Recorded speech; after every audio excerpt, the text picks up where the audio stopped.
estamos con Camille Gamarra, una artista visual, pero mucho más que una artista, porque ella escribe, compone y escribió ahora un libro que se llama El aire del Golfo, y vamos a hablar de este libro con ella. Camille, ¿cómo estás?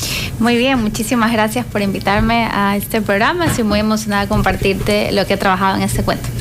Es un cuento, es un libro, es la primera vez que tú escribes un libro. Se llama El aire del Golfo, que obviamente sabemos que es el nombre de tu compañero que ya no está con nosotros. ¿Por qué escribiste este libro? Bueno, El aire del Golfo es el nombre artístico de Diego Gallardo, quien en vida fue mi esposo, y la idea de este cuento, o propósito más bien, es ayudar a transitar a los niños el duelo de perder a un papá o una mamá. En mi caso particular fue muy difícil encontrar las palabras acertadas para poder acompañar a mi hijo en este proceso. Y como él era muy chiquito, creo que la forma metafórica en lo que logré plantearlo fue la manera que él lo ayudó a entender el duelo, no desde la ausencia, sino más bien desde la presencia, de cómo puedes ir encontrando a papá en diferentes momentos, situaciones, elementos que nos rodean el día a día. Por la gente que no ha leído el libro, que les aconsejo, aunque ya no hay, creo que vendiste todo, sí, pero bueno, lo podemos encontrar por ahí. ¿Me puedes dar un ejemplo de cómo hacer que la ausencia se haga presencia finalmente? Porque es un poco el tema del libro. Sí, por ejemplo, en un caso puntual que yo le ponía, y me parece súper curioso porque fue la metáfora que utilicé, que era con el aire, y el nombre de Diego era Aire del Golfo, y es esto que decía: así como el aire que no lo ves pero lo sientes, así papá siempre va a estar contigo, ¿no? Esto de que a veces creemos que las personas, o para amar o para sentir o estar, tiene que ser algo que lo vemos visualmente, pero realmente son cosas que se sienten desde el corazón. Y esto fue un poco también lo que yo fui conociendo en este proceso de duelo de mi hijo, porque como era muy chiquito cuando el papá partió, la gente me decía: es que él no va a entender. Y yo decía: pero es que no se trata de entender, se trata de sentir. Y así tenga en ese momento 3 años, él siente la ausencia. Él siente que ya no está, sabe que algo pasa, sabe que papá no está regresando. Entonces no es de entender, no es de ver, es de sentir. Y básicamente eso es lo que planteé este cuento: cómo podemos ir sintiendo pero desde otro lugar. Hay una parte que yo también le ponía sobre las estrellitas. Yo decía que las estrellitas son lamparitas que nuestros seres queridos prenden toda la noche para hacernos saber que están ahí cuidándonos y que nos aman mucho. Es que sentir me parece maravilloso, pero en tu caso sentir también es de alguna manera recordar. ¿Y cómo haces tú para transformar la tristeza o el agobio en gratitud? Porque muchas veces agradeces, muchas veces eres como positiva. ¿Cómo logras ese switch? Realmente es eso, la gratitud. Uno puede quedarse en lo que no tiene, y la vida es súper fácil desviarnos a decir lo que nos falta, lo que no tenemos, la comparación del otro, los sueños que el otro cumple, y no estamos viendo nuestra vida, nuestro presente, de decir: pero esto sí tengo, esto sí he logrado, esto puedo también lograr. Y eso lo obtienes con la gratitud. Yo siempre digo que el agradecer es un ancla que te ancla a tu presente, que te hace valorar las cosas, y el momento que tú las valoras ya no tienes un espacio para una queja.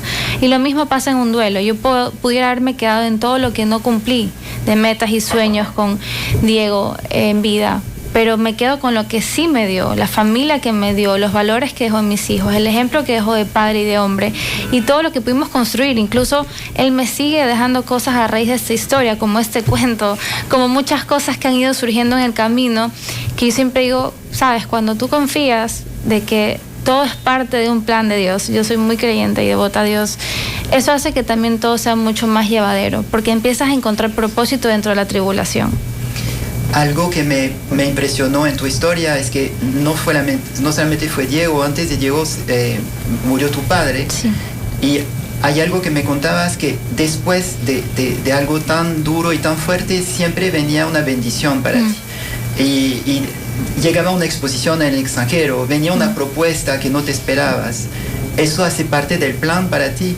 Sí, yo creo que sí. Es súper curioso porque me pasó justamente ahora, que siempre son en fechas especiales con Diego, particularmente ahora en su aniversario número 2 me dio la noticia que había sido seleccionada para exponer en Egipto, y yo estaba un mes antes en este duelo como artista, diciendo: sabes, me toca sacar adelante a mis hijos sola, es bien difícil depender netamente del arte como tal, ya como siendo mamá uno necesita una estabilidad económica. Y este año que pasó estuve en pausa, como no me salía nada, tampoco toqué muchas puertas, si te soy honesta, pero mi tipo de arte también es más sensorial, es más instalación, es más emocional. Entonces es más difícil de que sea vendible, al menos acá en Ecuador, ¿no? Funciona más en otros países. Entonces dije, bueno, tal vez ya tengo que dejar esta área. Yo también tengo una segunda carrera como pedagoga, tal vez me debo inclinar de nuevo por esta línea. Y en ese duelo como artista me llega esta gran noticia. Yo sentí que era como que no, todavía no es momento de rendirse, todavía hay mucho que dar. Igual dentro de mi arte yo también mezclo mucho la parte pedagógica. Y justamente eso es lo que voy a exponer ahora en Egipto, que es todo un estudio integral de los instrumentos precolombinos del Ecuador. Eso no tiene absolutamente nada que ver con tu sentir hacia tus seres queridos. ¿Es algo totalmente distinto o sí están en ese proceso? Sí están porque se llama Cosmogonías. Cosmogonías es un estudio, como te comentaba, de los instrumentos precolombinos del Ecuador. Es darles una mirada contemporánea y aparte son investigaciones que se hicieron de todo el mecanismo acústico interno. ¿Por qué te comparto esto? Porque Diego era músico.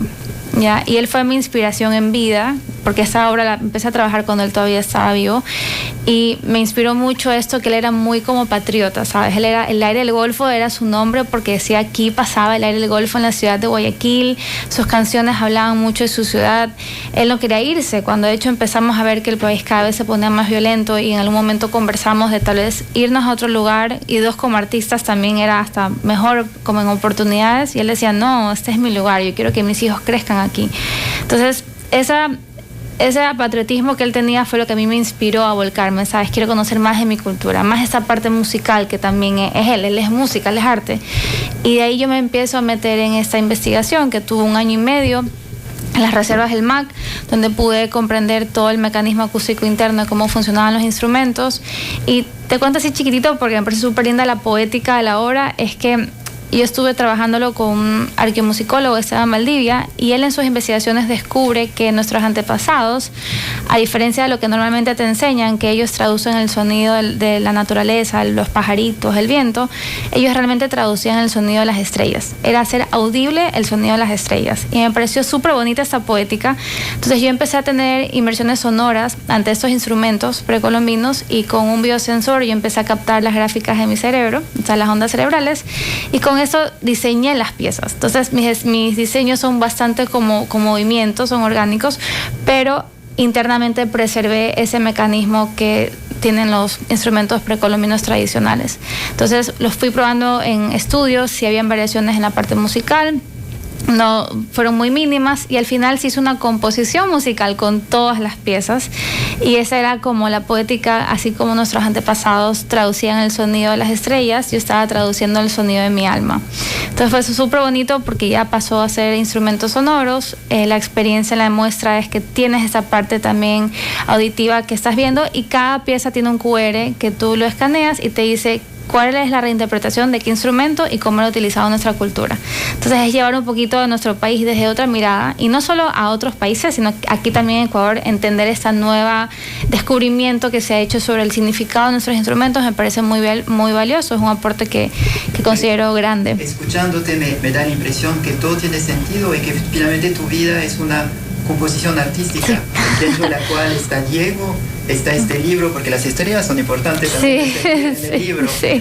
La música está importante en tu obra, y yo sé que el arte tuyo era importante en la obra de él, sí. Y esto lo sigues haciendo como un legado y como dar sentido quizás a la vida de los dos, que ahora solamente queda en ti, pero viene a ser una obra finalmente. Sí, la gran obra maestra. Diego siempre decía que teníamos como esta misión juntos como artistas. Yo en ese proceso decía, bueno, ¿dónde está? Ahora creo que son muchos propósitos, creo que no puedo decir uno aislado. Entre esos está la fundación que actualmente lidero, que se llama Proyecto Abrazo, donde nosotros acogemos a 100 mamás viudas de escasos recursos, les damos ayuda integral desde la parte económica para la alimentación, les enseñamos a emprender para que sean autosustentables, y también ayudamos con becas estudiantiles. Entonces yo creo que ese es el gran propósito de nuestra historia, porque un poco viviéndola como, o sea, personalmente, y diciendo lo duro que es salir adelante con tus hijos, pensé qué pasa con estas mamás que no tienen ayuda, que no tienen esas oportunidades. Yo tuve la bendición de que mi comunidad me abrazó, literalmente me abrazaron. A la semana del fallecimiento de Diego fueron a mi casa, me llevaban comida, me llevaban juguetes para los niños, cuentitos, tantos detalles, y decía, ¿qué pasa con las mamás que no tienen esto? Yo quiero devolver ese abrazo. Y ahí viene Proyecto Abrazo. Por eso se llama así la fundación. Entonces, al final del día todo se interconecta, todo tiene un significado. La música de Diego igual también es algo que vamos a seguir trabajando este año. Vamos a culminar su proyecto musical. Entonces el aire del Golfo va a quedar inmortalizado. Hay cuando mencionas a Diego, puede ser algo pesado a veces cargar esto, o no lo es, porque imagino que mucha gente se te acerca y todavía regresa a ese momento doloroso de hace 2 años, que es doloroso para nosotros, pero para ti obviamente mucho más. ¿O cómo ya lo asimilaste y lo transformaste? Lo asimilé y lo transformé. De hecho, trato de no hablar de la parte negativa, la tragedia de ese día. ¿Sabes? Como eso ya no es parte de lo que me gusta hablar, sino que qué nació a raíz de eso. Es lo que yo siempre digo. Ese día existieron 2 versiones de Camille. Moría una Camille que hasta ese momento tenía ciertos sueños y metas y era esta persona, y renacía otra simultáneamente. Y yo elegí cómo quería que esa nueva Camille sea, y es la positiva, la que tiene ganas de vivir, la que no toma nada por sentado, ni el tiempo, ni las personas, ni oportunidades, y esa creo que es la mejor manera de honrarlo, seguir viviendo plenamente. Estamos en el experto arte y cultura, vamos al segundo segmento con Camille, pero antes, el verdadero ahorro en herramientas está en la nueva Ferimundo Art Discount Store, Avenida de las Américas, diagonal al Centro de Convenciones de Guayaquil.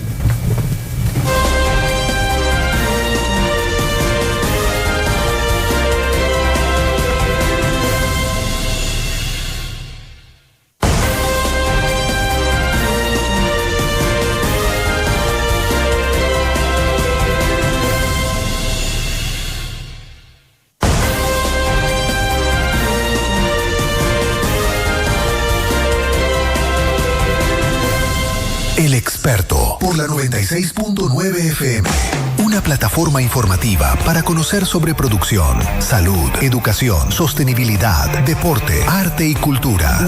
Una nueva forma de comunicación a través de las voces de profesionales y protagonistas. No te lo pierdas. Desde el lunes 26 de enero a las 8:30 de la mañana. El Experto, por la 96.9 FM.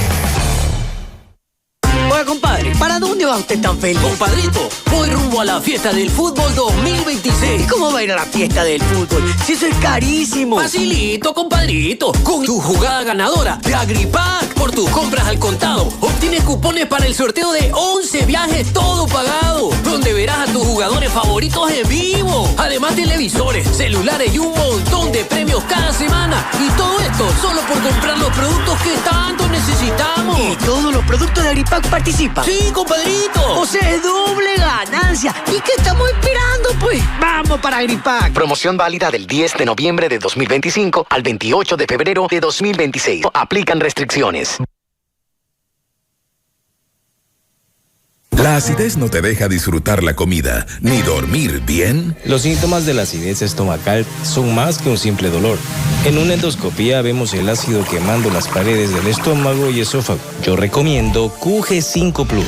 Su efectiva fórmula con 3 activos recubre y protege aliviando rápidamente acidez, indigestión y reflujo. QG5 Plus para la acidez. ¡Qué calorón! No te me derritas. Si te tomas un Suerox, activas la hidratación con 8 iones, sodio, potasio, ayudan a aprovechar mejor el agua. Citrato, calcio, magnesio, optimizan la hidratación. Cloruro, zinc, lactato, potencian la recuperación. 8 iones que te activan. Suerox, hidratación que te hace sentir bien. Prueba el nuevo sabor Suerox Uva. El Experto, por la 96.9 FM. Una plataforma informativa para conocer sobre producción, salud, educación, sostenibilidad, deporte, arte y cultura.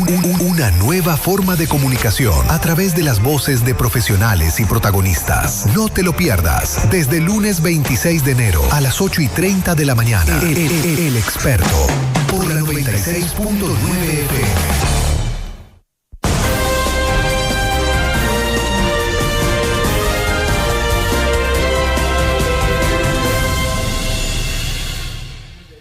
Con el experto arte y cultura, estamos con Camille Gamarra, y estamos hablando de su libro El aire del Golfo.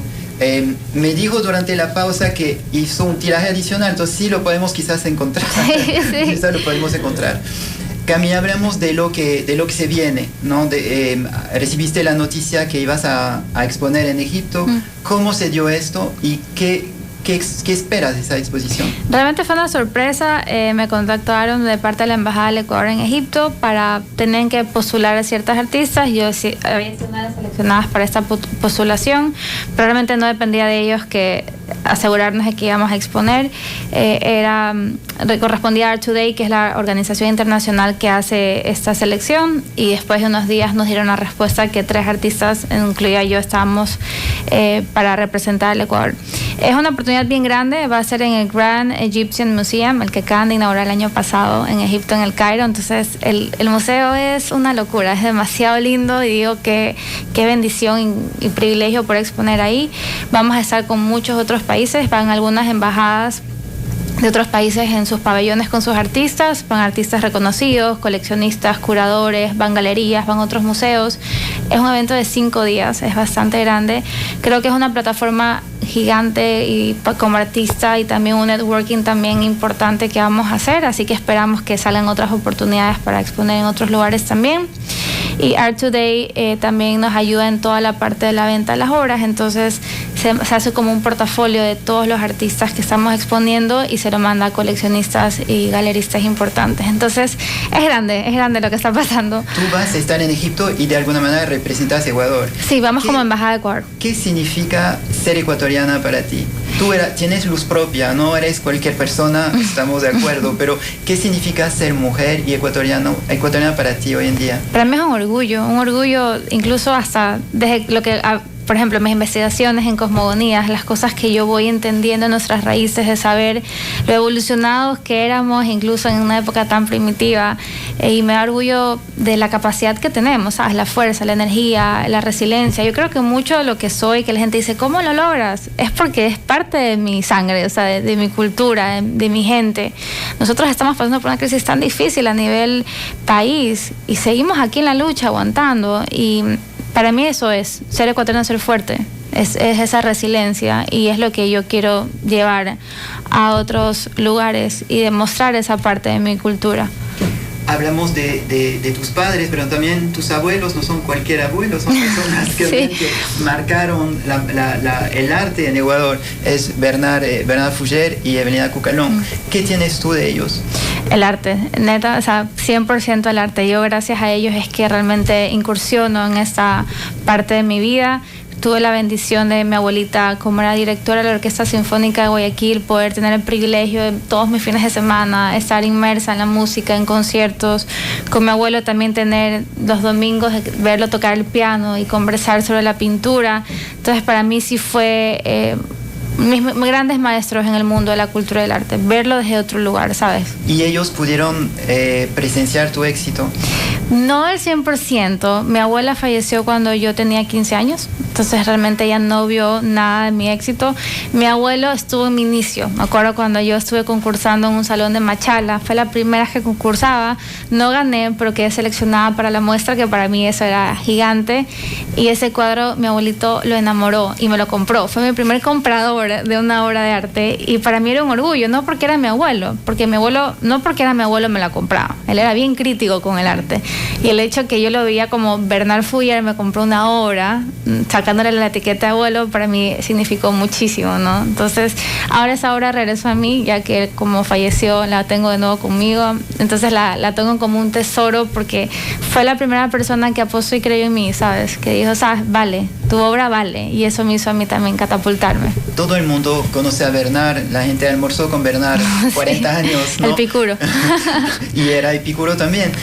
Para ti, ¿quién era? ¿Qué nos puedes decir de Bernard que quizás no está en Vox Populi?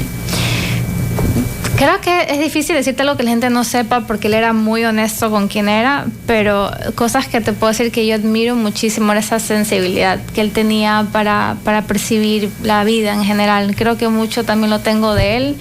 Me encantaba verlo cuando conversábamos de temas que él se emocionaba y se le llenaban los ojos de lágrimas por temas que tú dices, bueno, tal vez no es para tanto, pero esa sensibilidad es lo que lo hacía su parte tan humana, ¿no? Y yo lo que más amaba era esto, todos los domingos verlo tocar el piano con su mafalda ahí puesta encima en la casa, mientras que nos tomábamos un vinito, él era amante del vino, y estas conversaciones profundas que teníamos, más allá de lo que él podía reflexionar en el universo, cómo él podía reflexionar de la vida misma en sí, era lindísimo. Y en la sombra, porque desgraciadamente estuvo un poco en la sombra, porque Bernard brillaba tanto en la televisión, ¿no? Tu abuela, pero tu abuela es una institución. En Guayaquil ella fue una de las primeras mujeres en liderar grupos tan grandes de arte, de creer en las artistas. ¿Qué te queda de ella? A mí me encanta, mi abuela tuvo una fundación que ella sacaba artistas becados para poder estudiar afuera, cuando eso todavía no era una opción aquí en Ecuador, o no era algo que alguien lo podía visualizar, y esa parte de ella de impulsar el arte es lo que yo más también rescato y quiero seguirlo haciendo. De hecho, cuando ella falleció ya más adulta, intenté buscar la forma de si su fundación seguía vigente, lamentablemente no, pero es algo que ahora hice una fundación en nombre de mi esposo, se llama Fundación Diego Gallardo Molina, y la idea es esto, ese concepto que tenía mi abuela de impulsar artistas a poder salir internacionalmente. Tu vida es, como dije, es una obra de arte, ¿no? Sí. Y hay muchas cosas que estás tomando en cuenta y haciendo. ¿Qué haces cuando no haces eso? Cuando no haces arte, ¿qué haces para alimentarte? Tú hablas mucho del alma, de regenerarse y todo. ¿Cuáles son tus secretos? Porque hay mucha gente que te escucha y dice, pero ¿cómo hace? ¿Cómo hace? ¿Sabes qué? La oración. Yo soy una persona que oro mucho, medito mucho, escribo. La escritura es una especie de arte, pero también para mí ha sido más como este canal de ordenar mis ideas, de lo que quiero hacer, dónde quiero ir. Y creas o no, siempre estoy creando. Soy bien inquieta. O sea, realmente aquí esta cabeza no para. Si no es un libro, es un journal, si no es una obra, o sea, como que algún proyecto tengo que estar haciendo, y mi energía es como, es constante. Yo digo que es como un ciclo, o sea, viene y va, no para. Y estos son mis momentos de paz son irme a conectar con la naturaleza, esos momentos de silencio, de igual sacar nuevas inspiraciones, y mis hijos, esos son mis recargas, mis hijos. ¿Tú piensas un día a la vez? ¿Tú te proyectas? ¿Cómo es tu vida? Yo trato de vivir el presente, lo que pasa hoy día. Sí, obviamente tengo sueños y metas que quiero llegar, pero me concentro más en lo que hago hoy día para llegar a esa meta a largo plazo. Siempre digo, construimos puentes para el gran propósito, y me gusta pensar primero en cómo construir esos puentes, y solito las cosas se van dando. Tú tienes 2 hijos. 2 hijos. ¿No? Son pequeños.